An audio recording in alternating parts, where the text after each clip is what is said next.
देखिए हमने बात की थी अरिथमेटिक प्रोग्रेशन एपी समांतर श्रेणी की, इसमें कुछ हमने सीरीज पढ़ ली थी और उसमें भी nth टर्म्स यानी कि nth term from ending, nth term from beginning और उससे रिलेटेड जो भी क्वेश्चंस थे या आ सकते थे या उसके कॉन्सेप्ट की पूरी बात कर ली थी। साथ के साथ सारे हमने फॉर्मूलाज देख लिए थे। आज हमें बात करनी है सम ऑफ n टर्म्स की। तो क्या है सम ऑफ n टर्म्स? मान लो हम इसे नाम दे दें एक्सरसाइज 5.2, ठीक है। अब इसमें क्या है सम ऑफ n टर्म्स में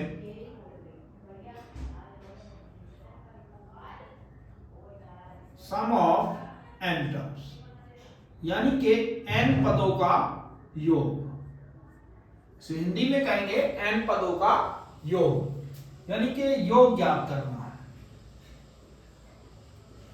n पदों का योग, ठीक है। इसकी आइडेंटिटीज या जितने भी फॉर्मूलाज वगैरह वो हमने देख लिए थे। जैसे देखिए पहला इसमें एक हमने पढ़ा था an equal to a plus n minus 1 into D, इस पे काम कर लिया है। दूसरा था an equal to l minus n minus 1 into D, इस पे भी काम कर लिया है। ये है n टर्म फ्रॉम बिगिनिंग, ये n टर्म फ्रॉम लास्ट। तीसरा sum of n terms Sn n by 2 2a plus n minus 1 into D, और या Sn equal to n by 2 a plus l। यहां पे a क्या है फर्स्ट टर्म यानी कि पहला पद, l क्या है लास्ट टर्म यानी कि अंतिम पद, d क्या है कॉमन रेफरेंस, a क्या है फर्स्ट टर्म यानी कि पहला पद, n क्या है नंबर ऑफ टर्म्स।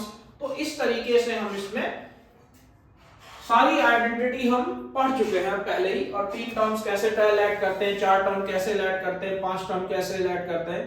तो इसमें हम बड़ी आसानी से n कैसे कैलकुलेट करना है, अगर a n l और d दिया है, अगर यहाँ पे a d और a n दे रखा है तो n कैसे निकालना है, a कैसे निकालना है, d कैसे निकालना है, तो इन सब की बात हमने कर ली थी।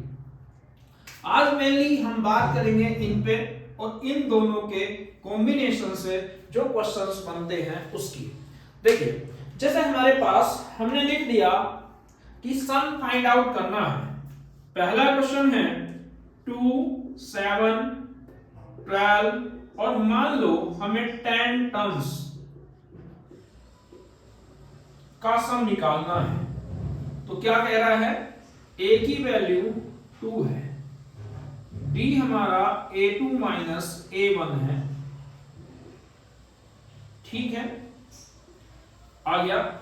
अब यहां पे n कितना है 10 है और Sn हमें निकालना है। तो Sn इक्वल टू क्या होगा n by 2। अगर हम इसे सोल्व कर रहे हैं n कितना होगा 10, जब S10 निकालना है, उसने कहा 10 टर्म्स का सम फाइंड आउट करो। तो 10 टर्म्स का मतलब, अगर देखिए यहां पे थोड़ा ध्यान से देखेंगे, उसने कहा find the sum of 10 terms, तो यानी कि S10 कैलकुलेट करना है।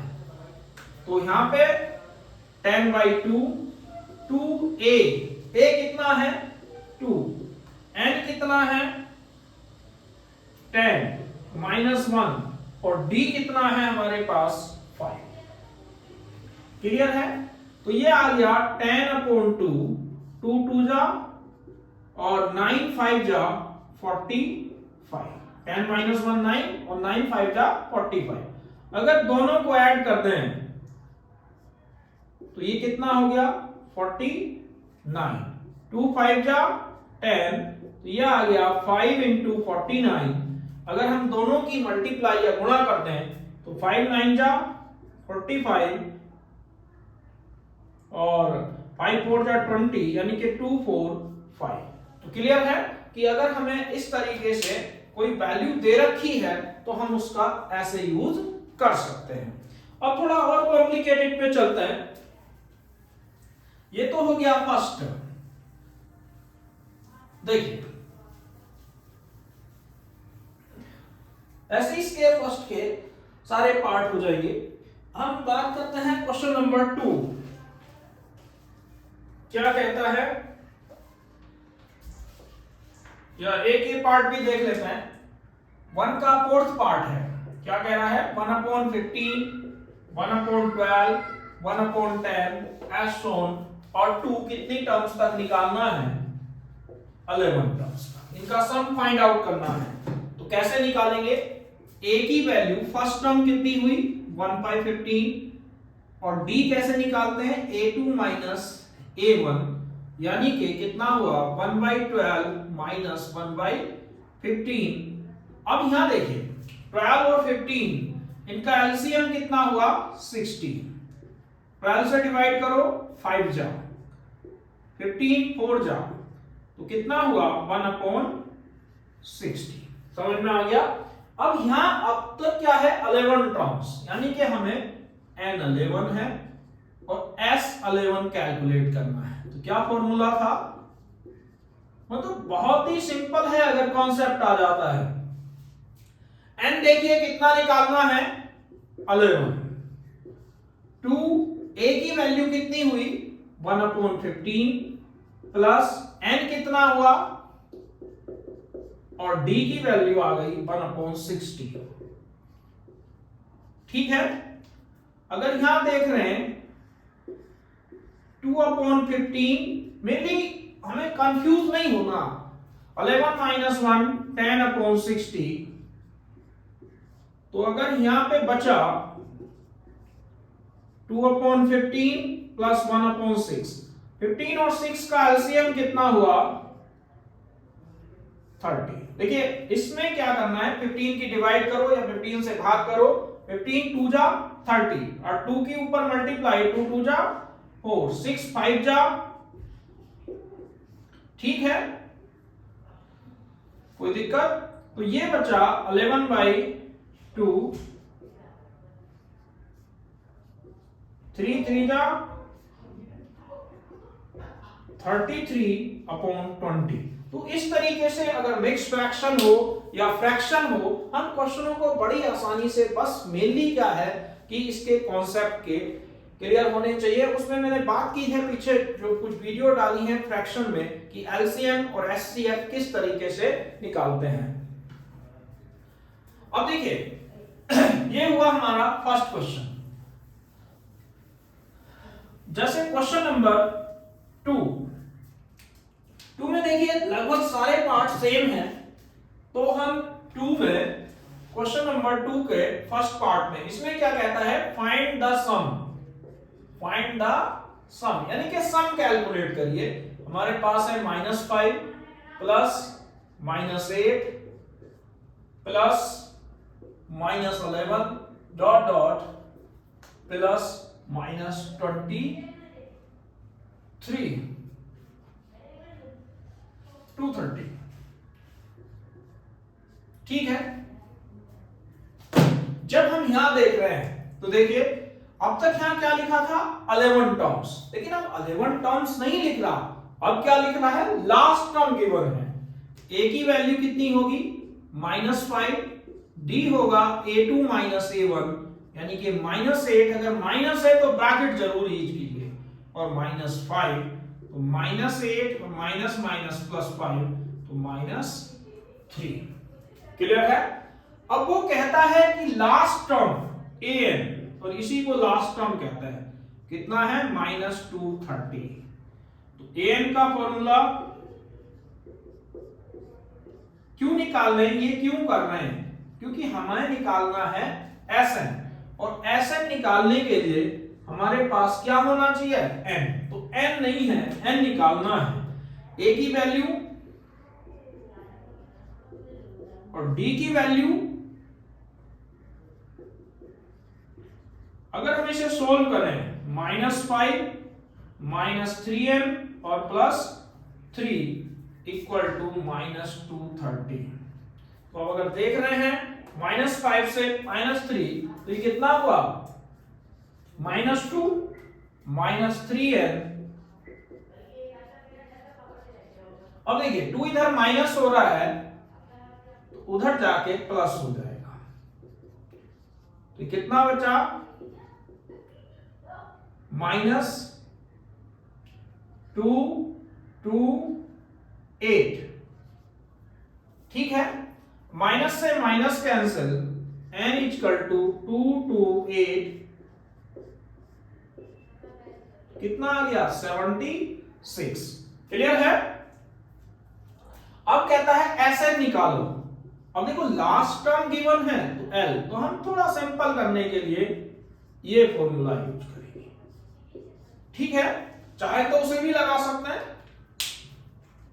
एन कितना आया 76/2, ए की वैल्यू कितनी आई -5 और एल की वैल्यू कितनी आई -230। ठीक है, तो अगर हम यहां देख रहे हैं 38,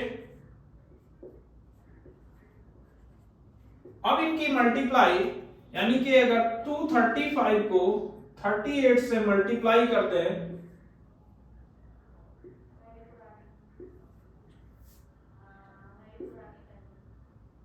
18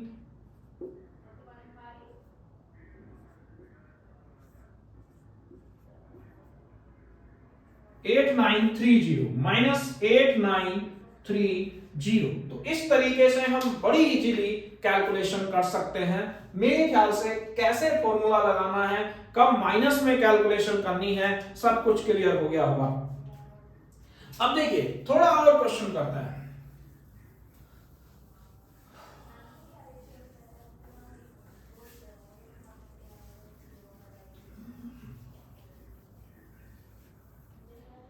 जब हम क्वेश्चन नंबर 3 की बात करते हैं, देखिए क्वेश्चन नंबर 3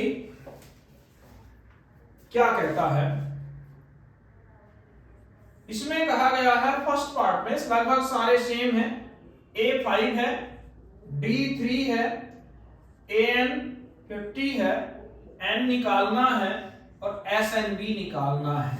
ये क्वेश्चन बिल्कुल सेम है, अभी किया था। देखिए पहले हमने SN निकाला था, फिर N निकाला था। तो यहां से जब हम सोल्व कर रहे हैं तो हमें क्या गिवन है AN50। AN का फॉर्मूला लगाएंगे, A plus N minus 1 into D.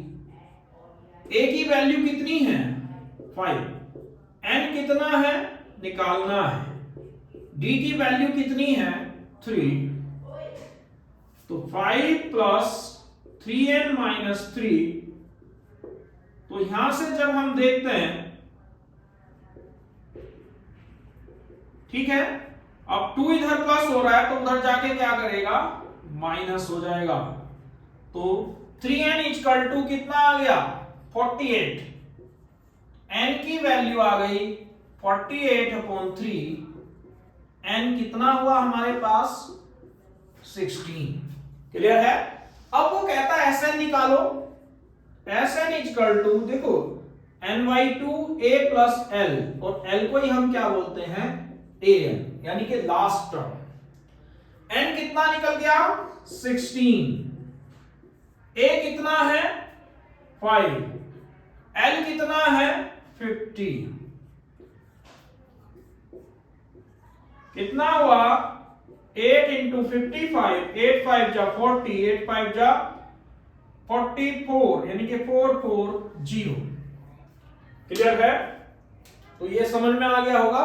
तो इसमें भी जितने भी क्वेश्चन हैं वो सब इसी फॉर्म में हैं, कर सकते हैं आराम से।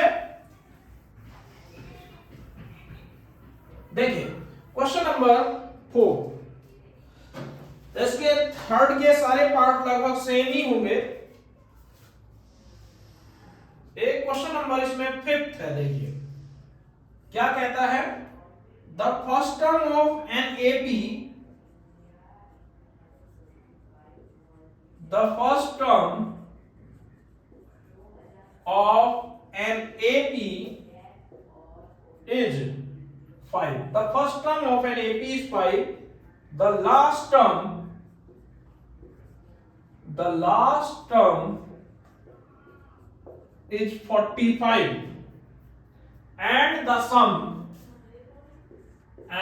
the sum is 400. Find the number of terms. Find the number of terms and common difference.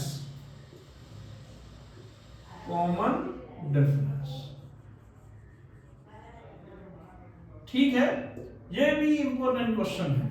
क्या कहता है, देखिए जब हम इसके सॉल्यूशन की बात करते हैं, पहला समझ लेते हैं। The first term of an AP is 5, यानी कि किसी एपी का पहला पद 5 है या फर्स्ट टर्म 5 है। द लास्ट टर्म इज 45, यानी कि उसकी लास्ट टर्म यानी कि अंतिम पद यानी कि an 45 है। एंड द सम इज 400, और उनका योग यानी कि सम कितना है 400, यानी कि ऐसे है। Find the number of terms, यानी कि कुल कितने पद हैं n निकालना है। एंड कॉमन डिफरेंस, और सार अंतर यानी कि d निकालना है।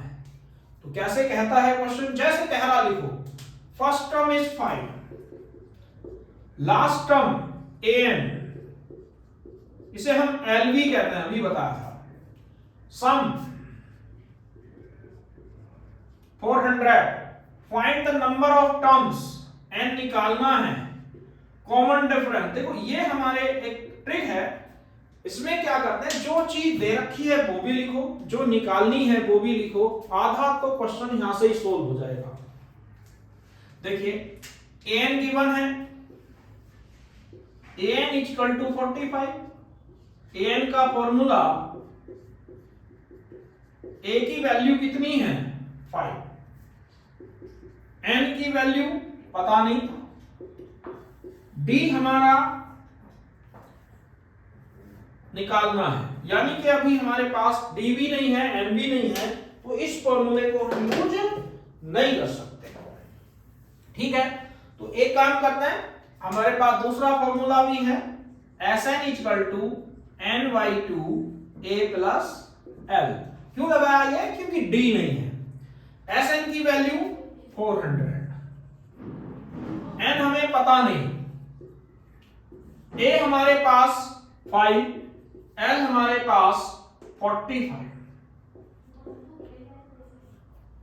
अगर हम दोनों को ऐड कर दें, कितना हुआ 50 से इसे कैंसिल कर देते हैं तो 22 से 25, तो n इक्वल टू 400 अपॉन 25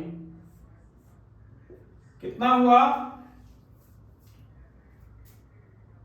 यानी कि n हमारे पास कितना आ गया 16। समझ में आ गया। अब जब n 16 आ गया, हमसे कहता है अब यूज करेंगे वही फॉर्मूला जो अभी कर रहे थे, क्योंकि n निकल गया, अब हमारे पास d निकालना बचा है। an जो अभी किया था सेम दोबारा करेंगे। an क्या, a plus n minus 1 into d। पहले क्यों नहीं निकल पाया था, क्योंकि हमारे पास यहाँ 3 अननोन वैल्यू हैं, 1 2 3, और 3 होने के बाद हमारे पास जब 2 गिवन होंगी तभी निकल पाएगा। तो a हमारे पास पता नहीं a कितना है 5, n हमने निकाल दिया 16, और d हमें पता नहीं,